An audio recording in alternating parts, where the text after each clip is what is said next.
మన అందరికీ best friend నా దగ్గరికి ఎప్పుడు రాలేదు. అయినా బాధపడకుండా ఈరోజు నేను వెళ్తున్నా. కానీ నన్నెవ్వరూ పట్టించుకోవడం లేదు. అయినా నేను ముందుకు వెళ్తున్నా. బాధ అనేది నాకు తెలియదనుకుంటున్నా. మనమంతా ఒకటనుకుంటున్నా. అందరిలో నేను ముందనుకుంటున్నా. అందుకే వెళ్తున్నా. ఆపకుండా, ఆగకుండా, అలుపనేది తెలియకుండా వెళ్తున్నా. అందరి వాడనుకొని వెళ్తున్నా. అందుకే వెళ్తున్నా, ఆపకుండా, ఆగకుండా. అర్థం చేసుకున్న వాళ్ళందరికీ అదే పరిస్థితి అనుకుంటున్నా. ఇది అర్థం చేసుకున్న వాళ్ళందరి పరిస్థితి ఇదే అని అనుకుంటున్నా. తరతరానికి మార్పు ఉంది. మారాలనుకుంటున్న వారందరిలో మరో అవకాశం ఉంది. తరతరానికి మార్పు ఉంది. మారాలనుకునే ప్రతి ఒక్కరికి మరో అవకాశం ఉంది. తాతల పేర్లు, తండ్రుల పేర్లు చెప్పుకోవడం చాతకానితనం అని అనుకుంటున్నా. వారు ఒక మనిషే, మనము ఒక మనిషే కదా. మరి నీవు వాళ్ళ పేరు చెప్పుకోవడం బతకడం ఎంత మూర్ఖత్వం. నీ పేరు చెప్పుకునేలా బతుకు. నీ కోసం నువ్వు బతుకు. నువ్వే ఇతరుల కోసమని బతుకు. బతికే భయపడేలా బతుకు. భయం లేకుండా బతుకు. బతుకెందుకు మరో రోజు కావాలనుకుంటా బతుకు.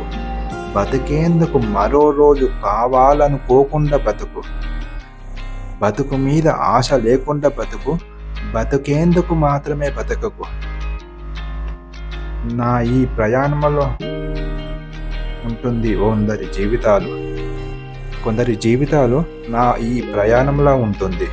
తొందరగా జరిగిపోతాయి సంవత్సరాలు, మరికొన్ని రోజులు.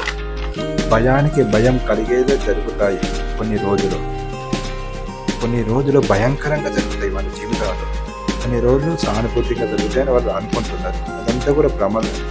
మీ జీవితంలో నువ్వు గొప్పగా ఎప్పుడు ఉంటావో తెలుసా? నీ వెంట ఉన్న వాళ్ళకు నిన్ను చూసి రెస్పెక్ట్ ఇచ్చినప్పుడు మాత్రం నువ్వు గొప్పగా ఉంటుంది. అది అనుభవిస్తే కానీ అర్థం కాదు. అది నీ అనుభవించిన చూడు. అప్పటి వరకు కానీ నీకు ఇది అర్థం చేసుకునే అర్హత కూడా లేదు అని నేను అనుకుంటున్నా. నేను చెప్పేది నీకు అర్థం కావాలంటే అర్థం కాదు. ఎప్పుడైతే నీ పక్కన ఉన్న వాళ్ళకు నిన్ను చూసి రెస్పెక్ట్ ఇస్తారో అప్పుడు నేను చెప్పేది నీకు అర్థమవుతుంది. నీకు నాకు తెలిసిన నీకు కానీ మాకు కానీ అందరికీ తెలిసిన ఒక కథ ఉంది. అదేనండి కోహినూర్ వజ్రం కథ. అది చాలామంది అంటారు కదా, దాన్ని ఫుట్బాల్ మీద పెడితే ఒక రకంగా ఉంటుంది, అదేవిధంగా మామూలు గోల్డ్ షాప్లో పెడితే ఒక విధంగా ఉంటుంది, మార్కెట్లో కూరగాయల షాప్లో పెడితే ఇంకో విధంగా ఉంటుంది దాని రేట్ అని. దానికి ఒక మనసు ఉంటే, దానికి ఒక స్వచ్ఛమైన మనలాగా ఆలోచించే విధానం ఉంటే, దాన్ని సపోజ్ మీరు ఆ ఫుట్బాల్ మీద పెట్టినప్పుడు దాని మనసు ఎంత బాధపడుతుందో తెలుసా? అలాంటి బాధ ఇప్పుడున్న సమాజంలో చాలామందికి, అంటే ఎక్కువ మొత్తంలో చనిపోయే ముందు కూడా కలగడం లేదు అంత బాధ. ఈ జన్మ ఎందుకు ఎత్తడం, ఎందుకు చనిపోతున్నాం అనేది తెలియకుండా చనిపోతున్నారు. ఎందుకో తెలుసా? వాళ్ళ స్టార్ట్ అయిన జర్నీకి ఎండ్ అయిన జర్నీకి సంబంధం ఉండట్లేదు. భ్రమలో బతికేస్తున్నారు. భ్రమలో మనం దేవుళ్ళగా మొక్కే ఈ దేవుళ్ళు ఎక్కడైతే ఉంటారో ఆ స్థల వాల్యూ పెరుగుతుంది. అదేవిధంగా దేవుని దగ్గరలో ఉన్న పూజారి వాల్యూ పెరుగుతుంది. అది ప్రతిష్ఠించిన వాళ్ళ వాల్యూ పెరుగుతుంది. అంటే దేవుని దగ్గరలో ఉన్న వాళ్ళందరి వాల్యూ పెరుగుతుంది. అది హిందువులైనా, క్రైస్తవులైనా, మన ముస్లింలైనా. అదేవిధంగా మనకు ఆ దేవునికి దూరంగా ఉండే వాళ్ళ వాల్యూ కొంచెం కొంచెం తగ్గుతుంది. ఇప్పుడు దేవునికి చాలా దూరంగా ఉన్నా నాకు వాల్యూ లేదు, ఓకేనా? అదే దేవుని దగ్గరలో ఉన్న పూజారికి చాలా వాల్యూ ఉంటుంది. అదేవిధంగా ఏ ప్లేస్లో అయితే పెడతామో దాని వాల్యూ కూడా పెరుగుతుంది.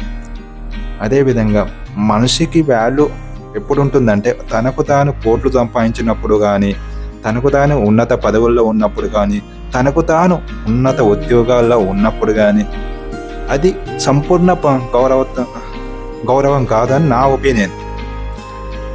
ఆ పక్కనున్న వాళ్ళకు ఉంటుంది చూడండి, జీరో ఉన్న వాళ్ళకు, అసలు ఏం తెలియని వాళ్ళకి, వీళ్ళని చూసి వాళ్ళకి రెస్పెక్ట్ ఇచ్చింది కూడా అప్పుడు వాళ్ళకు ఉన్నతమైన లక్షణాలు ఉన్నాయని నేను అనుకుంటున్నా, నాకున్న ఎక్స్పీరియన్స్ ప్రకారం. ఇప్పుడు మన స్వర్ణగిరి టెంపుల్ గురించి మాట్లాడుకుంటే నాకంటే ఎక్కువ చాలామంది ముందు వీడియోలు తీసేసుకున్నారు. మీరు చూసి ఉంటారు, మీకు అర్థమై ఉంటుంది. నేను ఎక్కువ చెప్పని అవసరం లేదు. ఇక్కడికి వచ్చాక మా ఫ్రెండ్స్ కలిసింది, వాళ్ళతో ఫోటోలు దిగాని. ఇది మనకు ఎంట్రన్స్లో ఉంటుంది రథం.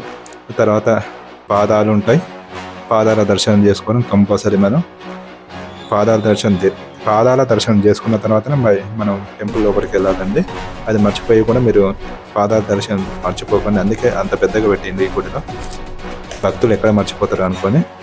ఇంకా ఇక్కడికి వచ్చాక ఎలా ఉంటుంది మనసు అనేది నేను చెప్పని అవసరం లేదు. పోయి వచ్చిన వాళ్ళందరికీ తెలుసు ఎలా ఉంటుందో. అనుకునే వాళ్ళు పోయి చూడండి, మీ మనసుకి ఎలా ఉంటుందో కామెంట్ చేద్దరు. ఓకేనా? నేను హిందువునా, ముస్లింనా, క్రైస్తవునా అంటే నాకే తెలియదంట. ఓకేనా? అన్ని మతాలను పాటిస్తా, అందరూ దేవుళ్ళు అనుకుంటా. అందుకే వాళ్ళు గొప్ప వాళ్ళు కాబట్టి దేవుళ్ళు అయిందండి. ఏ దేవుడు అయితే ఏంది, మన హిందీ దేవుడైనా, మన క్రైస్తవ దేవుడైనా, మన ముస్లిం దేవుడైనా వాళ్ళందరూ గొప్పవాళ్ళే. వాళ్ళని గౌరవించే లక్షణాలు వాళ్ళకు ఉన్నాయి కాబట్టి అందరికీ గౌరవం ఇస్తున్నాం. అందరు దేవుళ్ళే. ఓకేనా? ఈ దేవుడి గురించి వచ్చేస్తే మీరు కంపల్సరీ ఇక్కడ కొత్తగా కట్టింది టెంపుల్, ఎంతో కొంత డొనేషన్ ఇవ్వాలి. మీ భక్తితోనే ఇస్తే మీకు ప్రత్యేకంగా దేవుని దగ్గరికి పోతారు, మీ వాల్యూ పెరుగుతుంది. అంతే నేను సింపుల్గా చెప్పాలనుకున్నది. ఎక్కడైనా మనీ వాల్యూ ఉంది కదా అంటే మనీ వాల్యూ కాదండి. అక్కడ మీరు ఆ మనీని యూజ్ చేసే దాన్ని బట్టి దాని వాల్యూ ఉంది. ఓకేనా? దీన్ని మీరు ఇక్కడ గుళ్ళో ఉపయోగిస్తే ఒక విధంగా వాల్యూ ఉంటుంది. అదే మీ ఫ్రెండ్కి పార్టీ ఇస్తే ఇంకో విధంగా వాల్యూ ఉంటుంది. మీ లవర్కి ఇస్తే ఇంకో విధంగా వాల్యూ ఉంటుంది. నువ్వు ఇక్కడ పడేసుకుంటే దానికి ఇంకో విధంగా వాల్యూ ఉంటుంది. ఎవరికైనా సహాయం చేస్తే దానికో వాల్యూ ఉంటుంది. అది మీ అందరికి తెలుసు. నేను ఎంత సోది చెప్పినట్టు అనిపిస్తుంది, పర్లేదు. ఓకేనా? ఇది మీరు చూసి ఆనందిస్తారని నేను కోరుకుంటున్నా. చివరిగా 2 నిమిషాలు మన దేశం గురించి మాట్లాడాలనుకుంటున్నా. దేశం మారాలంటే నేను మారాలి, మీరు మారాలి, మనమందరం మారాలని మనం చిన్నప్పటి నుంచి చూస్తూనే ఉన్నాం. మార్పు అనేది ఎక్కడ ఉంటుందని నేను చాలామంది అడిగిన చిన్నప్పటి నుంచి. నవ్వుతారు, మంచి చదువుకోరా, బిజినెస్ చేయరా, ఏదో చేయరా, డబ్బులు సంపాదించరా, అదే మార్పు అని చెప్తున్నారు. మార్పు అనేది అది కాదండి. నాకు తెలిసి ఈ 15 ఏళ్ళు 20 ఏళ్ళు నేను దీని మీద రీసెర్చ్ చేసినంటే నేను ఒక్కోసారి నమ్మలేకపోతున్నా. మార్పు అనేది నా కాడ రావాలి, ఒప్పుకుంటా. మీ కాడ రావాలి, ఒప్పుకుంటా. మనందరికి రావాలన్నది ఒప్పుకోను. ఎందుకంటే ఎలా రావాలో అందరికీ తెలియదు. ఎగ్జాంపుల్ నాకే తెలియదు 35 ఏళ్ళు వచ్చే వరకు కూడా. చిన్నప్పటి నుండి చదువుకున్నోనికి ఏ విధంగా చదువుకుంటూనే పద్ధతి ఉండాలి, పని చేసేటోనికి ఒక పద్ధతి ఉండాలి, వ్యాపారం చేసేటోనికి ఒక పద్ధతి ఉండాలని అందరికీ తెలుసు. కానీ అది ఎంతమందికి ఫాలో అయ్యేటట్టు చేస్తున్నది గవర్నమెంట్ అయినా, నువ్వైనా, నేనైనా. ఇది ఎవరి తప్పు అంటే ఎవరి తప్పు కాదు, మనందరి తప్పు. ఎవరైతే దీన్ని పాలిస్తున్నారో, ఎవరైతే దీనికి ఆధిపతి అయ్యున్నాడో అతని తప్ప అని నేను అనుకుంటున్నాను. అది 5 సంవత్సరాలకు మారే గవర్నమెంటే కావచ్చు, 25-30 ఏళ్ళు పనిచేసే మన గవర్నమెంట్ ఆఫీసర్లే కావచ్చు, ఎవరైనా కానీ వాళ్ళందరూ చేస్తేనే వచ్చేదే మార్పు. అదే దేశ అభివృద్ధి, దేశ మార్పు, నీ మార్పు, నా మార్పు, వచ్చే తరాల మార్పు,